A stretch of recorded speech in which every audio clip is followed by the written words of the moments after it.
The Word of God is alive and powerful, sharper than any two-edged sword, piercing even to the dividing asunder of the soul and spirit, and of the joints and the marrow, and is a critic of the thoughts and intents of the heart. Ang tibuok nga kasulatan gipaginhawa sa Dios ug may kapuslanan alang sa pagpanudlo, alang sa pagpamadlong, alang sa pagpanulid, ug alang sa pagmatuto sa pagkamatarong, aron ang tao sa Dios mamahingpit masinangkapan alang sa tanang maayong buluhaton. Welcome once again sa atong adlaw nga pagtuon sa pulong sa Dios. Diyan usab kita nining adlaw. Salamat kita sa Dios nga gihatagan pa kita lugway sa atong kinabuhi ug makapadayon pa kita sa pagtuon sa iyang balaang pulong niining paagi niya nga gisangkap kanato pinagi sa YouTube sa Balbido Evangelistic Ministry. So kaninyong mga subscribers ning atong ministry, welcome na usab. Kaninyong mga igsoon diyan ni Kristo, fellow believers, our followers, sympathizers, friends. Kaninyo, giabi-abi kamo. Okay, padayon kita. I think we can finish our study on this particular point of doctrine, which is entitled to our tolerant world versus intolerant truth. Okay. Before we start, as usual, kinahanglan nga itong andamon itong kaugalingon, atong limpyuan na itong tag sa kakalag, pinagi sa atong paghingalan, pag-admitir o pag-sugid sa atong mga salang nabuhating adlaw ngadto sa tubangan sa Dios, directly and privately to God the Father. 1 John 1:9 mo'y gamiton sa mga magtotoo o alang kanimo di magtotoo ang imong giatubang, dili ang sugid sa mga sala, kundi lang imong paggamit niya ng imong kabubuton sa pagtuo kang Ginoong Hesukristo ingon nga imong manluluwas. Therefore, magampo ta karon sa hilom.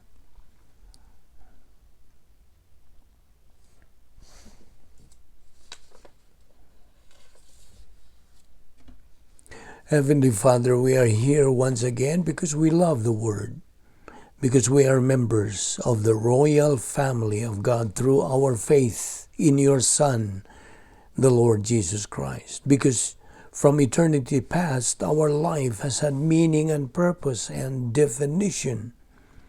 Because we are commanded to take in your Word daily, just as we assimilate physical food daily. And we recognize that this is our briefing, this is our means of growth, this is the means of glorifying the Lord Jesus Christ. We are left here in this world for this purpose, and therefore we ask that through the ministry of God, the Holy Spirit, you enlighten us so that this purpose might be fulfilled today. Pasabta kaming dugang sa imong kamaturan pinagi sa pagtudlo ka namo sa balang Espiritu Santo kining tanan among gipasalamatan sa ngalan ni Ginoong Hesukristo. Amen. Okay. Atong gituki ang bahin sa rebound last time sa atong panaguban. Right after you rebound, you are back in fellowship with God. Balik na usab ka sa imong paghigambitay sa Dios. Now, ang 1 John 1:9, by the way, nagauna ni ining pulong is if we confess our sins. Kining if, sabi ni saya, kon, ana kinigipahimutang sa Grigo nga grammar sa third class condition. If it were true, mao kini ang condition or prothesis. If it would be true or it would not be true, mao kini ang third class condition. Then the result of confessing our sins to God the Father, mao ni apodosis result. Now, di man ituod nga Mga magtutuo lamang ang makagamit sa rebound. Unbelievers cannot. Asking forgiveness is not legitimate. It is only confessing. Homologeo. That's the Greek word. Meaning, to cite, to name, to enumerate, to acknowledge, to admit. All our sins were judged at the cross. Penance is not needed, nga naman. Because God does not tell us so. Why? Tungkol kay si Ginoong Jesucristo was already judged at the cross. Si David nagkanayon, I have sinned against you only. Psalms 51 verse 4. Diyan sa 1 Pedro 2:9, believers are all royal priests. We believers are responsible for our sins to God only. Underline that word. That's why we have to confess to Him only, since we are royal priests. God is not only faithful but just to forgive us our sins. 1 Peter 2:24, He Himself bore our sins in His own body on the tree, so that we might die to sins and live for righteousness. By His wounds you have been healed. Now, timali, tuod, ang 1 John 1:9, dili nilisensya sa pagpakasala. No, it's not a license to sin. Instead, it is a license to serve, pag-alagad.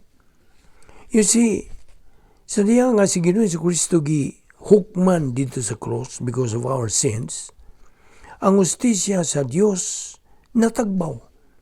Thus, He now can forgive us when we trust in Christ as Savior. We are now in phase 2 sa plano sa Diyos. Believer in time kita. God already has provided us all the assets, tanan nga mga kasangkapan nga espirituanon, in order for us to fulfill God's plan niining ikaduhang bahin sa plano sa Diyos. Everything depends on God's grace. Grace as we know it is God's policy. Gusto? God's grace starts to move in our life from the point of salvation to the point of physical death. Dying grace. Now, our Christian life cannot move an inch forward apart from learning Bible doctrine. Bible doctrine reveals the treasures of God's plan for us. As we advance from being babes in Christ, mga masuso, to spiritual maturity, pagkahamtong spiritual, and only then can we begin to execute the protocol plan of God. Phase 2 is what we have to focus right now at this point in time. 2 Peter 3:18, ayaw na nakalimti, but grow in grace and in the knowledge of our Lord and Savior, Jesus Christ. O sa phase 3, 1 Peter 1:4 and 5, and into an inheritance that can never perish, spoil, or fade, kept in heavenly places for you. Now, by the way, sa diyang mo biya na taniining kalibutan na, we are going to face God. Gusto? 2 Corinthians 5:8. When we get to heaven, we will be there with our resurrection body minus our old sin nature. Now, kung tuwa na ta, believer in eternity na kita, phase 3. When we get to heaven, we're going to see and come face to face with our Lord Jesus Christ, with His resurrection body. And we with our resurrection body also. Yes. Suluban na kita sa atong binanhaw nga lawas. Dito sa langit, we're going to know each other. Okay? Nakadungo ka? We are going to know each other. Mag-ilhanay kita dito. Now, okay, as a review, God's plan has 3 phases: salvation, believer in time, and believer in eternity. In phase 2, God mandates believers to grow in grace and in the knowledge of our Lord and Savior Jesus Christ. 2 Peter 3:18. The believer has to be consistent in the post-salvation epistemological rehabilitation. He should keep on keeping on in his spiritual momentum, building up of spiritual muscles. Kini atong gibuhat na daw. Ga-build up kita sa atong spirituhanon nga atong kusog, atong muscles. The believer has to be oriented to grace in order to grow up spiritually. Ayun na nikalimti katong edification complex of the soul. The filling of the Holy Spirit, and then grace orientation, mastery of the details of life, relaxed mental attitude, plus H. Mo kini ang mga ang niya ng edification complex of the soul. Now 1 Peter 1:4 and 5, verse 4 particularly, we have a promise from God that we will come face to face with God. This is guaranteed. 2 Corinthians 5:8, resurrection body after the rapture. We can receive this in heaven. When we have the resurrection body, we have no more old sin nature. Wala na. While we are still on earth, we have to imitate our Lord Jesus Christ by using the mind of Christ. 1 Corinthians 2:16. All believers must live in the light of eternity through spiritual momentum, filled by God the Holy Spirit, executing the unique spiritual life.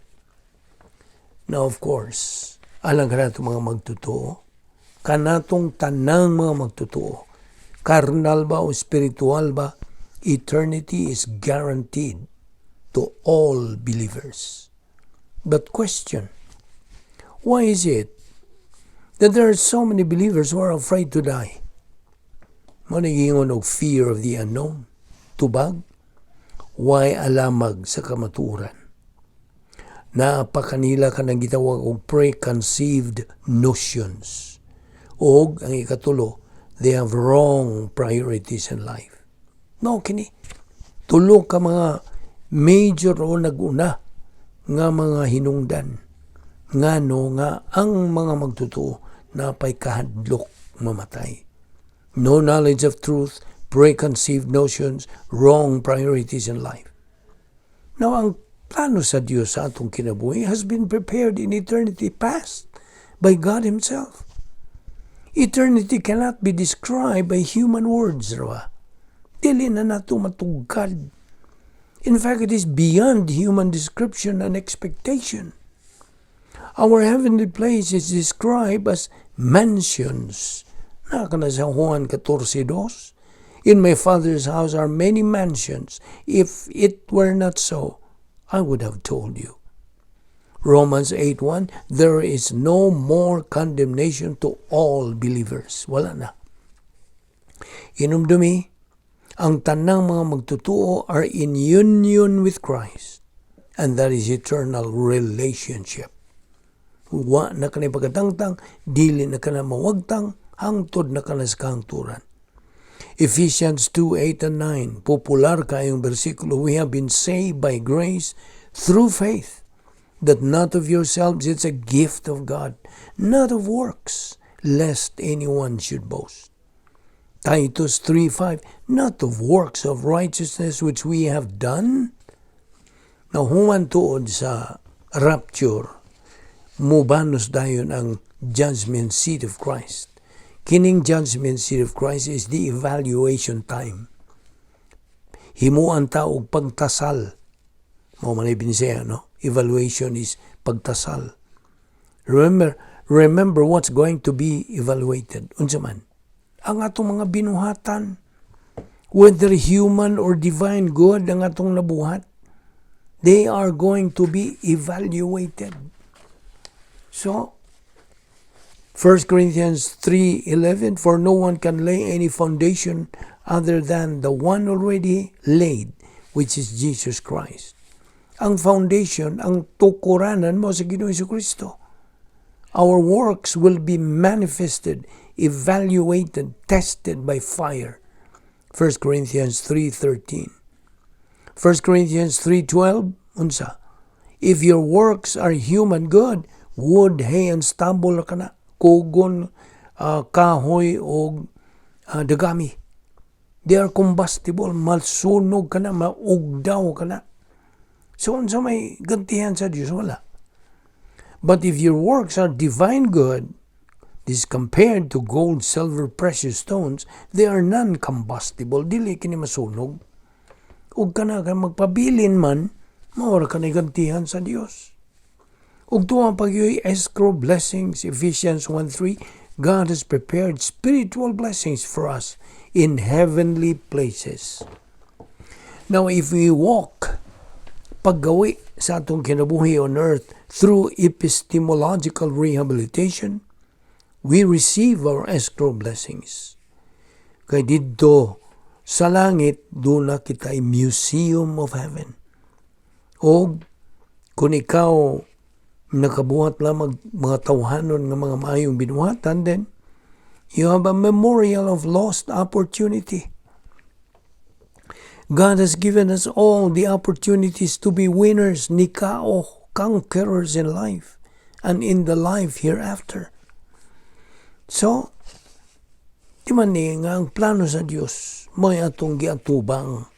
Of course, God's plan works in our life. And we know that God's plan is a problem identifier, problem anticipator, problem preventer, and problem solver. Now, all believers are mandated to grow up spiritually by studying God's Word every day. Mao ka na ang iyang tugon o ka na mapahimangno sa Dios nga mutubo unta nga itong kalang. We are expected to become winner believers in this world. Every believer is expected to reach capacity stage in order for him to receive temporal blessings. Unsa man yung mga temporal blessings? Blessing, success, prosperity, promotion. Or else, kung wa ka magatubo, ang imong paabuton mo kani adversity, failure, cursing, demotion. Now, balik ragutan niya itong good works. Always remember the two kinds of good works, human and divine. Ang human, combustible. They are described as dead works. They are unacceptable by God. Whereas ang divine works, good works, are non-combustible. They are the only kind of good that are acceptable by God. 1 Corinthians 3:10, our works will be evaluated at the judgment seat of Christ. Now, namanggod ka na itong mga magtutuo nga, ana ni biktima ni sublimation, denial, projection, psychological, not spiritual. Kaya kini ko psychological man kini, human defense mechanism kini. So ang opposite ni ini mao ang 10 problem solving devices nga gisangkap sa Dios kanato. Kaya binimo, a believer who is negative to Bible doctrine, meaning way gana, way gugma, way kainit, wala siya kanang tatinguha nga mutubo ang iyang kalag. So a believer who is negative to Bible doctrine does not know how to handle problems in life. Bitaw nang when he faces problems, even a small problem in life, unsa may sagad niyang reaction. He would readily blame God for it by saying, why did God let this happen to me? Iyaw mo na. Iyaw na yung gibaso lang Diyos. Now that believer also does not know he is already committing blasphemy by saying that. But once a believer gets positive to Bible doctrine and prioritizes it in his life, he becomes an invisible hero. Now, caution for you, believer. Watch out for the culprit. Self-righteous arrogance and legalism. Bantay yun. Mao gini atong bantayan nga dili kita may sukamod nini. Okay, dini mahuman ang atong pagtuon ni ining tunanan nga giuluhan tolerant world versus intolerant truth. Magampo ta. Bala na mo nga Dios, nagapasalamat kami kanimo nining tanan nga imong patinaw kanamo. Bahin ni ining tolerant world ang giatbangan kini sa intolerant truth nga imuha. Salamat o Diyos sa imong pagpatinaw kanamo. Hinaot nga kini masilsil will sink in sa among kalag nga among magamit kini adlaw-adlaw sa among pagkinabuhing Kristohanon. Aron kami mahimo gayud nga mga mananaog diya sa imong atubangan. Mientras niya pag kami nini kaduang bahin sa imong plano. Giyahi kami, dasiga kami. Ug liguna kanunay kini mong pagtuo pagsalig diha kanimo ug sa imong mga pulong. Salamat niya mong Bible study pinagi sa YouTube sa Balbido Evangelistic Ministry. Dasiga kini, gamita kining maong ministry sa pagpakaylap sa imong maayong balita sa kaluwasan, pagsabwag sa imong kamatuoran. Kining tanan among gipasalamatan sa ngalan ni Ginoong Hesukristo. Amen.